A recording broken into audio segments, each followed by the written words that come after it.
Maqaan kiyya Amina Guyyoo Alakeeti. Ani ni dhalootii kiyya Mooyyalee Marsabit County. Ani ni haadha ilmaan shaniiti. Ganni kiyya 50.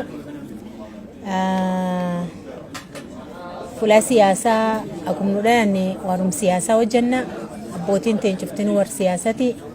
Abbaan kiyya Guyyoo Alakee marto kollee yasaabing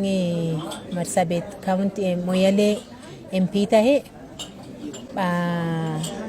Basically ni warum siyasa partiin tunini Alliance for Real Change jedhani partiin tunini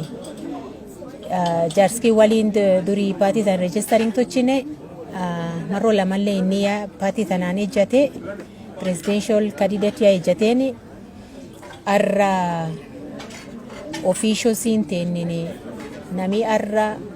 fulatan guutsi jedhanii na filatanii akkanaafu ana gabbaa'ee akka raisii arda kana gabbaa'ee amma isan bireja anini guddinni waanum mabadiliko waanum changes akkamiini waan lafkee deema kan beddella ilmaan teenta karaa irratti obbaasan kajeela kee kaahan kama endeleon injir lafteen bakka amantana bisaan saafin injir lafteen bakka amantana sittimaan fulachuuf injir tanaafu waan hedduu walti laallee akkanaan gabbahe awwaan kan cuftinuu yoo rabbina gulbaa yoo rabbina qarqaar hin qajeelcha nam kura ejjachuuf cuf kabaati tanaan ejjat ani free ticket kennaafi ijoolleef ijoollee teenta taamantan jenzii jedhantana wamama na people with disability yote free ticket kenninaafi kawum tokkolleen baasin in supportina yoo campaignalle in tochinaafi hagumni keendanda cufa birejine tunahakikisha akwarri bunge seenan in tochinaaf kaanini corruption lafkee jirt kanallee in fightina aga dandeen cufa in haana waan dandeen cufaan hin haana amma dhageettanii amma masoomol tadurii buuretaan injirtedhanii amma soommo buuree injirtedhanii raisii keen achiinni kanisa biliyoon tokkootiif point 2 jaaru jira beese summaaniif masoomotiin geesse hayyee affordable house min sun nun feenu min kennayyuun qabna beese minaasu maaniif gar elimu kan ingeessin elimu hunoja elimu tan tafritan baasani iyyees guddaatti umiyaa iyyeessi ammanta wanni inni tegemehee ijoollee isaanii iskuula guuranii malka dabarfataniin elimutan amyo elimutan cufa firii keessa baasanii beeseedhaan iyyeessi kennin maaniin ilmaan tan soomsifataa so anin akka nam tokkotti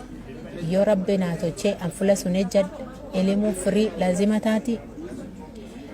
medication free lazima taati waan hospitala ishaa iyomaanii cuftinu free tochen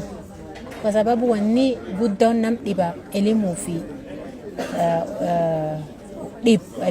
dhukub yookaan sirkaalii hiyyin kan cuftinu qajeelchee free toche sistemiin laftana hin beddelamti corruption lafa balleessin waan hatan cufa gad deebisan akkasiifuyyoo anin intalteessanii jajjabdu inguuta maan ennaani dhibi minaa haa dhabbe dhibi ijoollee haa dhabbe ijoollee agamitti Kenya tan keessatti obbahuu jira ijoolleen tun maaf obbaati si'atti walikuwa waizi warri wan han warri wan saam warri wan yakkin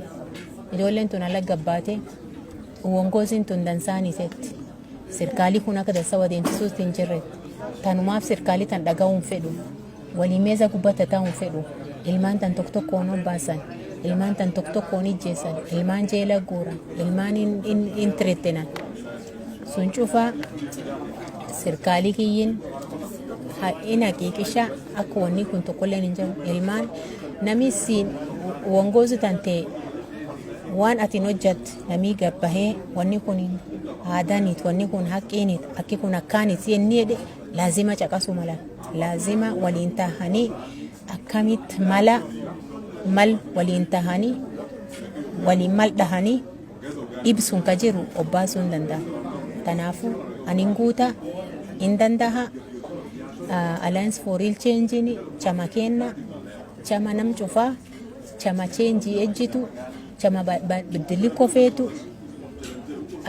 namii kuraan qabne cuftinu dhaqaa kuraa kutadha namii mabaddilli kofeetan cuf chama tan duuda kuingia chamaan buure chamaan keessanii akkanaafu gadhiyaadha isaniin jedha anin talteessanii barumedduu namii dhiiraa nu gulbahee nu durbahee waqtiin tamaamaa waqtiin tayawamamaa wongozi dhiiraa yaa argine 25 ka dhiiraa argin waan warri nu baay'ee warri nu baay'in illee cufa yaa argitanii ka jaayeessu kana nadheen filannuuti nadheen suniin ana amina guyyoo ala keeti najaara waliin haa ijaanjinuuti waliin amma badillikoo keenya tanaa barbaannuti.